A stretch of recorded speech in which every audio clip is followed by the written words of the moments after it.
You're watching memorable entertainment television. MeTV Tri-State.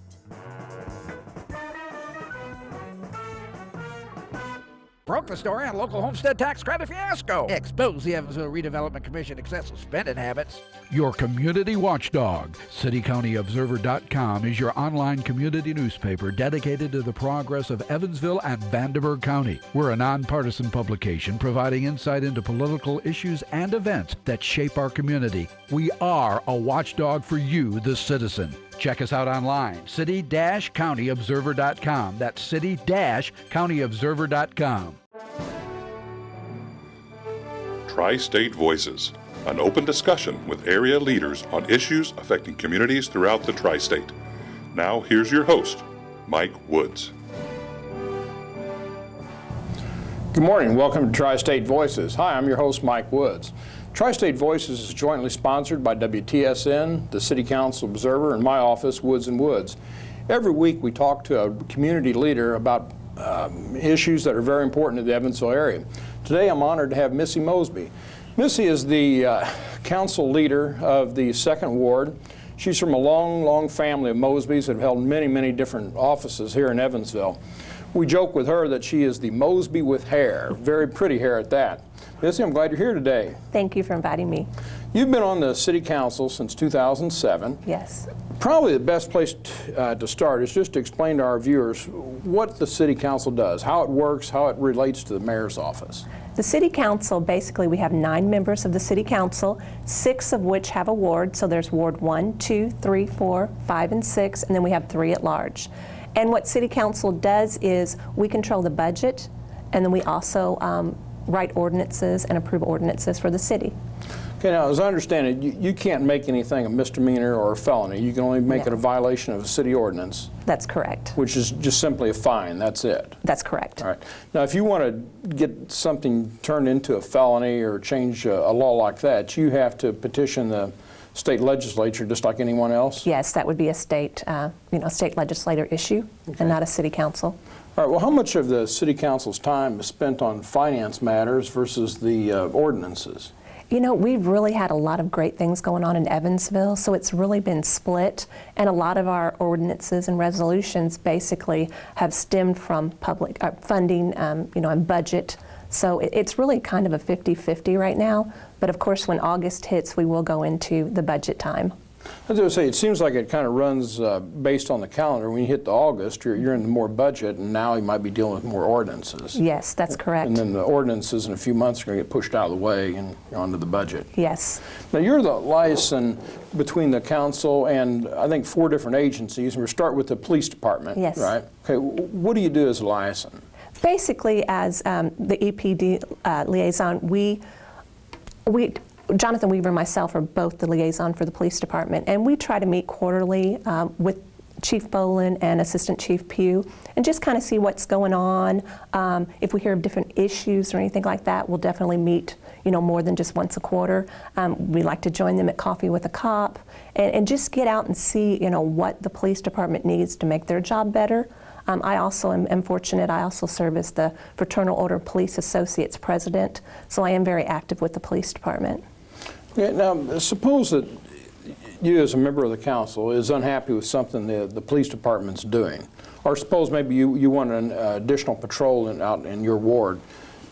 How do you go about that? I mean, you don't have any direct control over the police department. No. So you can't call Billy Bolin and order anything done? No. Okay, how do you go about that to help your constituents? No, but I do work very well with the police department, and I attend the majority of my 2nd Ward Neighborhood Association meetings.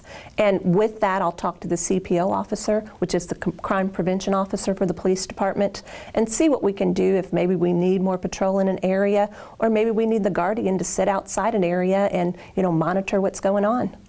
Okay, but you don't have any direct authority, you or anybody else on the council. I mean, if they want to send extra patrols out there, they can. If they don't want to, you can't force them. That's the mayor's job. That's the mayor's position, and then, of course, the chief of police, Billy Bolin, and Assistant Chief Pugh at their discretion. Okay.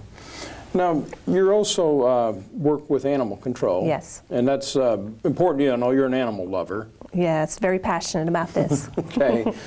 If you want somebody to be the step guardian of an animal, pick Missy, because it's a retirement plan for him. So you're famous about that. Okay, what do you do with animal control?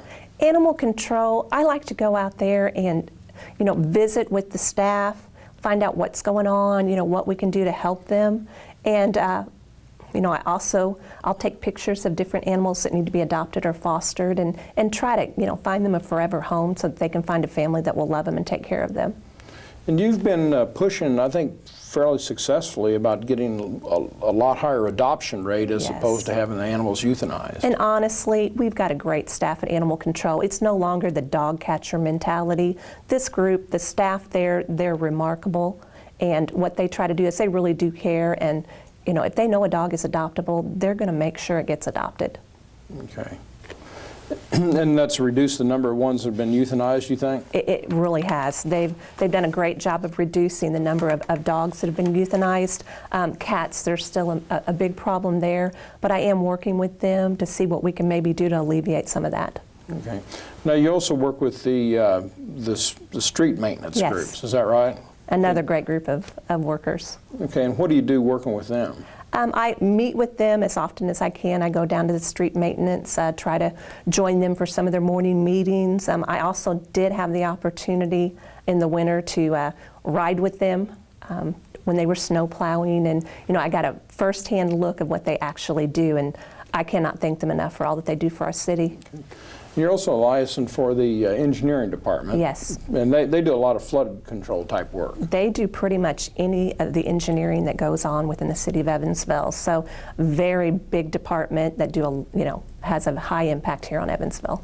And so how does that work? You talk to these departments and you go back to other people on the city council and inform them, and of course they have their duties to all the various departments, and they kind of keep the council informed what's going on. True, yes. During budget hearings, it's very, it's a big piece of the puzzle to make sure if there's certain things that are needed in the budget that, the liaison is working with the council, let them know what's needed, why it's needed. And then also maybe if there's some type of issue that comes about throughout the year that they just need someone to talk to, and basically we can alleviate a problem before it becomes a huge concern. Okay, I guess if a constituent calls you, then you can get things addressed. True, very true, like, potholes, if there's any flooding issues.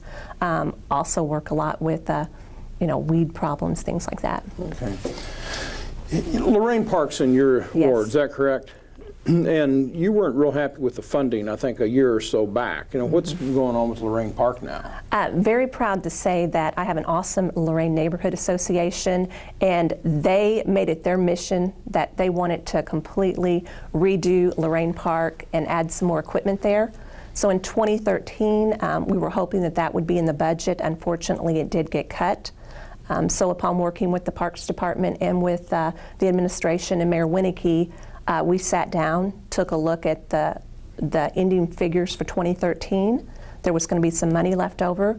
We utilized those funds to actually purchase some equipment, and worked with Lorraine Neighborhood Association and with some other corporate sponsors, raised more money, and was able to actually spend $5,000 more than what the city could afford and have more equipment.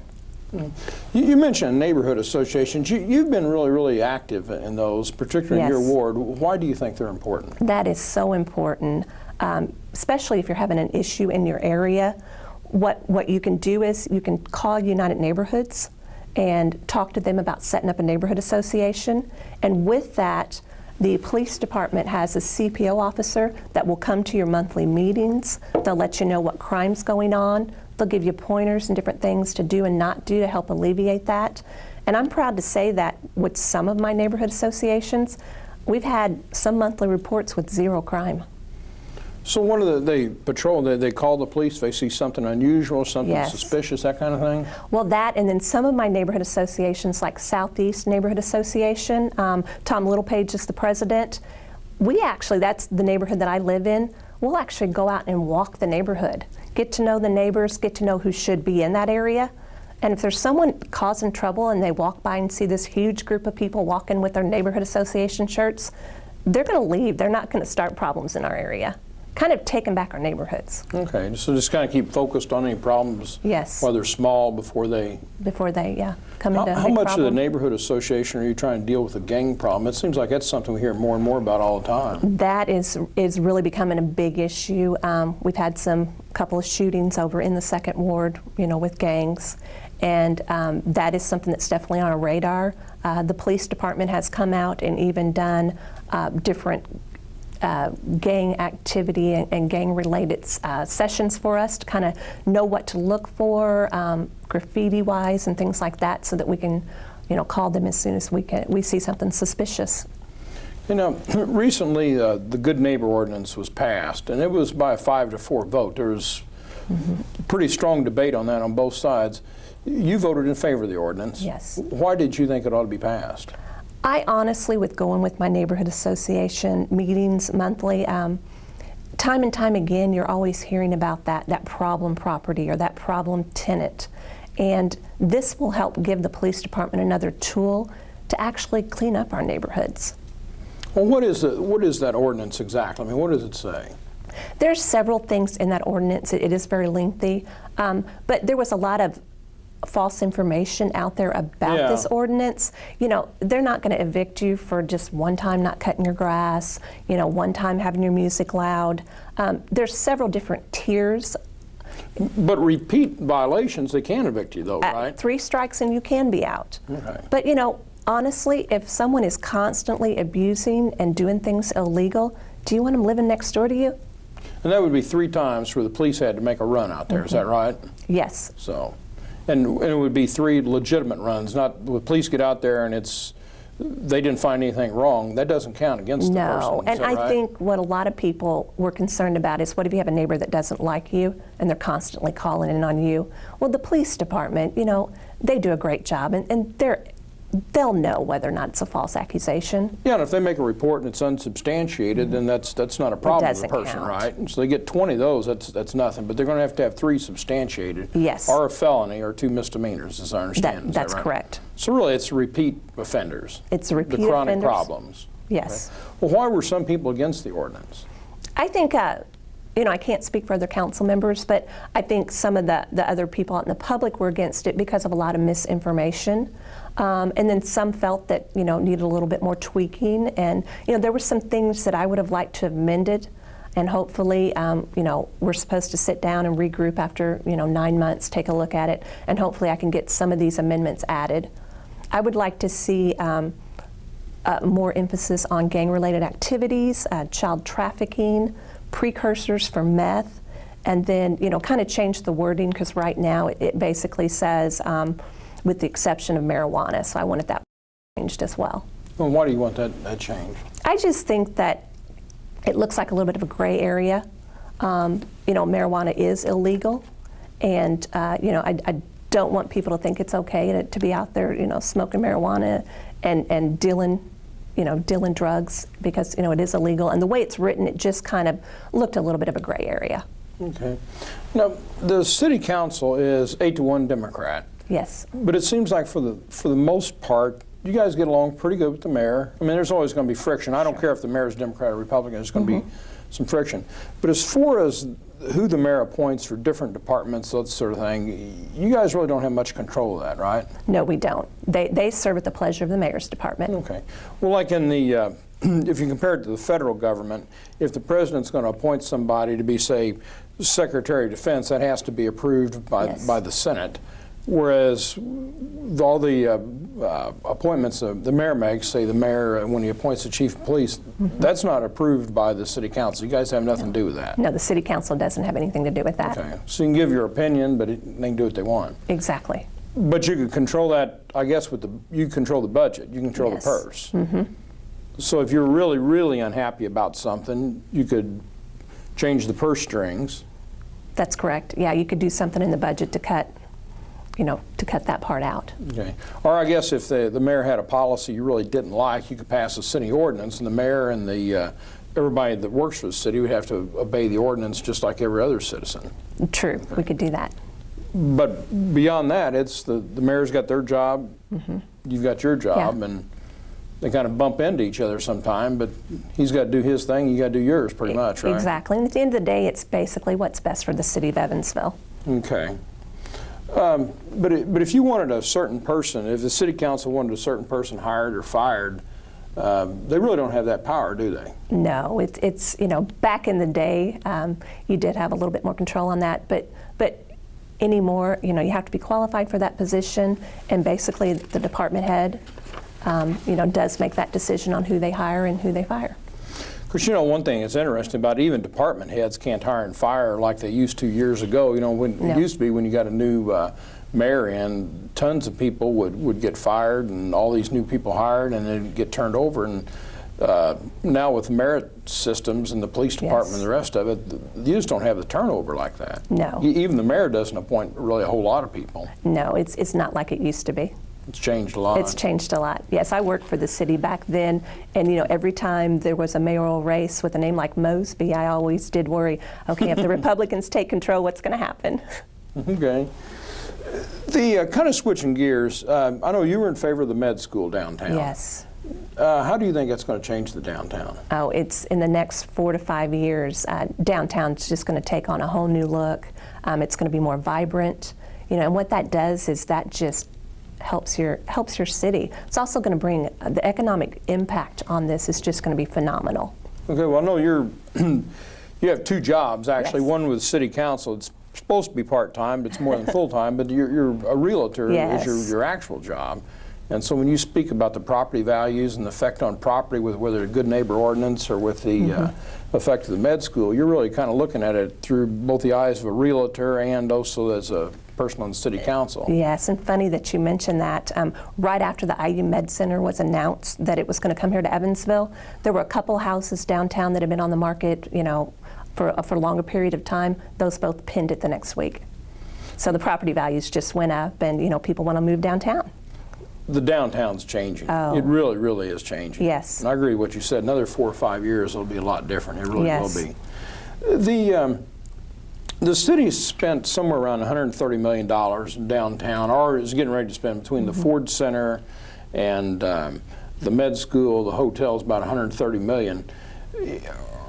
Is there still going to be more money in the TIF monies for another big project? I mean, if something really great came along, like the med school, can't think of an example off the top of my head, but something really great came along like that, are we going to be able to fund that? Or? Yeah, that is something we'll have to look at each different thing as it comes. Things, you know, as they do come up. But honestly, something like the IU Med Center, we couldn't afford not to do it. Yeah. You know, the economic impact on this is just going to be amazing for Evansville and for, you know, for everyone here and the surrounding area. Well, and that'll go on for years and years and years and years. Once that money's paid off, that school's still going to be there generating. Yes, it's going to be here for a very long time, and it's, you know, what it's going to do to Evansville and the downtown area. You know, hopefully in 4 or 5 years we can sit down and have this conversation and say, wow, look what all has transpired. Maybe you'll be mayor by then. Hey, we haven't had a female mayor yet. Well, maybe we change that.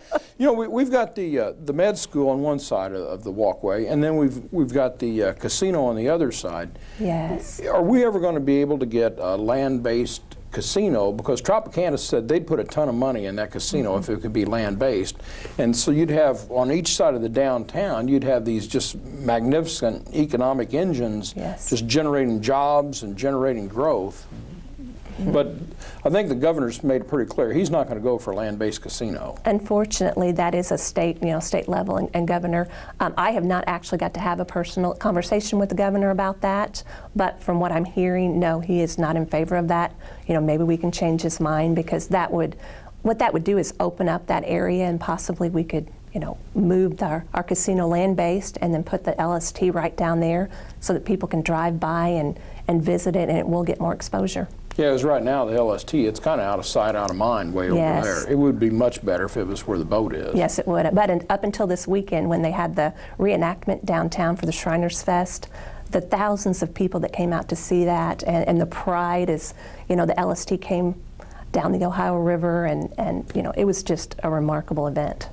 Yeah, I kind of worry about the casino, because the you had the deal in Cincinnati where their casino, its revenue dropped by half in 1 month when a new one opened up. Tropicana, like I said earlier, is willing to put a ton of money in over there. I mean, major investments, a couple $100 million. But Governor Pence seems like he's more interested right now in running for president, and he's not going to do anything that might make people mad. And the land-based casino is kind of controversial. So I mean, I think as long as he's the governor, that's not going to happen.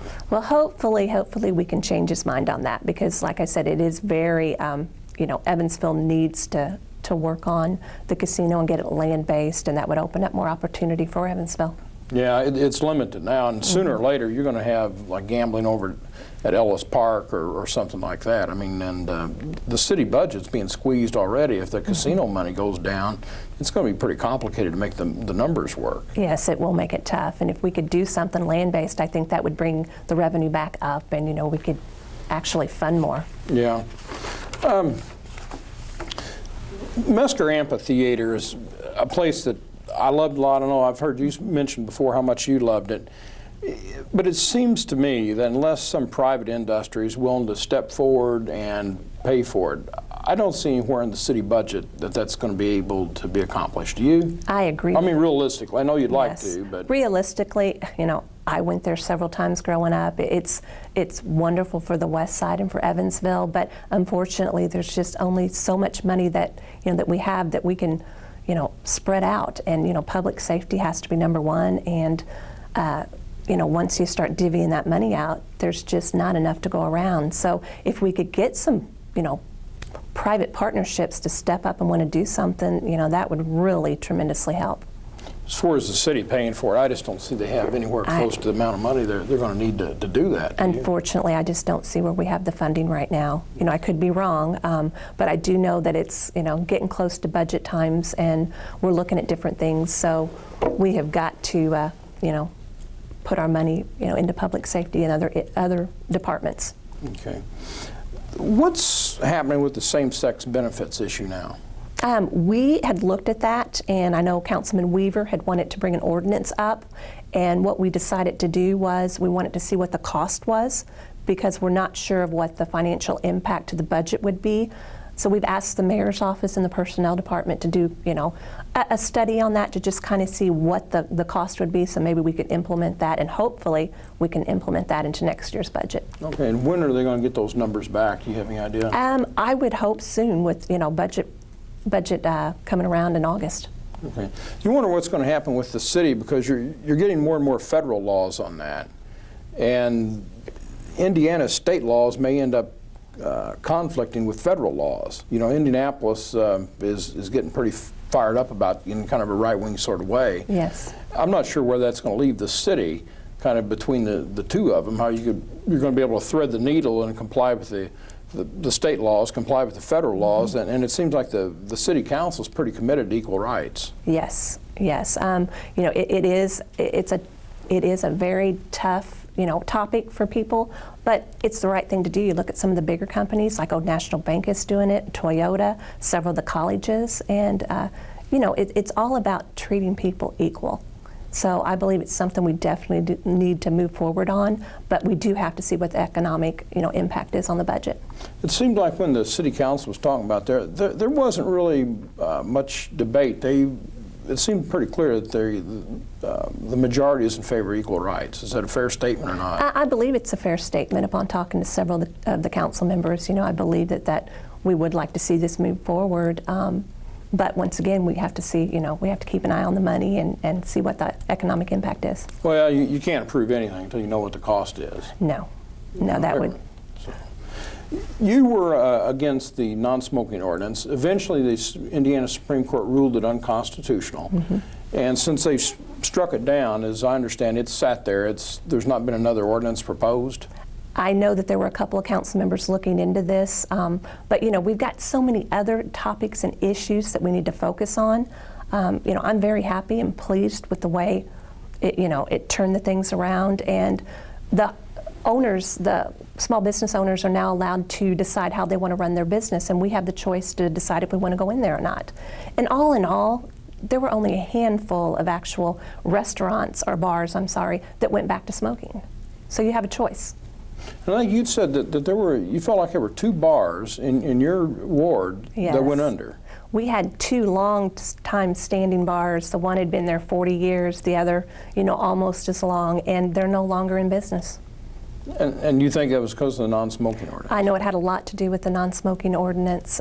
We also had a couple of other bars and private clubs that almost went under, prior to the courts reverting back and letting them choose whether or not to smoke. Okay. Now, since we've got the IU Med Center down here, the downtown is going to be changing so much over the next 4 or 5 years. Is the downtown master plan that they did have, it seems like that thing's obsolete, isn't it? I would think so. It's probably something that we will need to work on and look at because we do have so many different things and wonderful things going on downtown that we need to probably take a look at that and move that forward. Okay, now that master plan, is that the mayor's office or the city council, or is it a joint endeavor? That would probably be more of the mayor's office, but the city council would need too because we actually have the budget and the funding. Okay. Now, when they do a master plan, is that just a prediction of how they think things will grow, or is it the goal to build on that certain way? I mean, there's nothing legally binding, is it? No, not normally legally binding. It's just kind of a plan for you to take and look at, to go step by step to, what can we do to get it to where we want it to be. Okay. Because, the city has bought these properties over on 3rd and 4th Street in the 500 block. Yes. And they've bought some other properties. You've got a few buildings that need to be torn down. Then we've got the bus station there, and with that property, and things have changed so much. It seems like at this point they need to spend the money to get a master plan and really see where things are going, because it's totally different than it was 3 or 4 years ago. Absolutely, it's really changed ever since I've been on council too. Since I've been on since 2007, so it's probably something that we do need to look at and work on and update that master plan. Okay. Now there's another project that's being started, the Haney's Corner project. What's going on with that? There's a lot of great things going on down there, and it's not actually in my ward. I was able to attend the press conference yesterday, and that's just really going to help the Arts District. They're going to open up some areas for some parking there, and it's going to be a great thing for that area. Okay. Well, what all are they planning on doing down there? Honestly, it is not my ward, okay. But they've got a lot of great things and different plans. They're trying to get some developers to come and take the buildings and make them, just a better place downtown. Because I know they're going to tear down a couple buildings down that have been abandoned. That's in that area of town. That's always an issue. That's always a big issue down there. Yes, it is. And like I said, it's not my ward, but they are doing a great job. Of course, I guess the abandoned buildings, that's a big issue throughout the city. Yes, I've had several abandoned houses in my ward that we've had to tear down. And what happens on that? People are living there, and the building is just not worth anything. The bank doesn't want it, and it just somebody just walks off, and that's that. Yeah, most of mine have been a foreclosure or a death in the family, and the house just sits there and pretty much just goes to waste, so it needs to be torn down. Okay. We only have about a minute left. I have to ask you. I know you're busy with your real estate business. The city council only pays about $19,000 a year. If you quit the city council, you'd be better off spending, at least financially, all your time just on your real estate business. But you love the city council. Why do you love it so much? Because it seems like it's a pretty tough job. It is a tough job, and I get asked this question quite a bit. But I do it because I absolutely love Evansville, and I just think there's so much that we can do to move Evansville forward. And I was born and raised in a family that took pride in Evansville and wanted to do the right things and move the city forward, and that was just instilled in me. Okay. Well, I appreciate you being here. I enjoyed talking to you.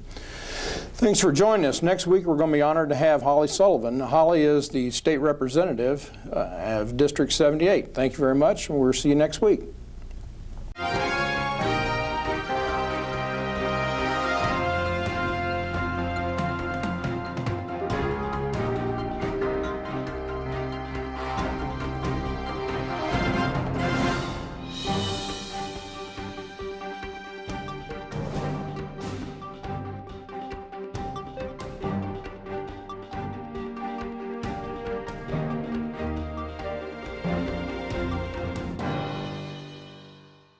This year in the Tri-State, 1 out of 8 people will be in an accident. Would you know what to do?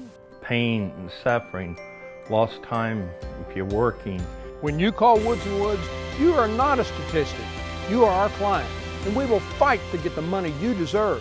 If you're in an accident, call Woods & Woods if you want justice. If you've been injured, call 1-800-544-2108. Let Woods & Woods work for you. You don't owe us a dime unless we win your case. You're watching memorable entertainment television. MeTV Tri-State.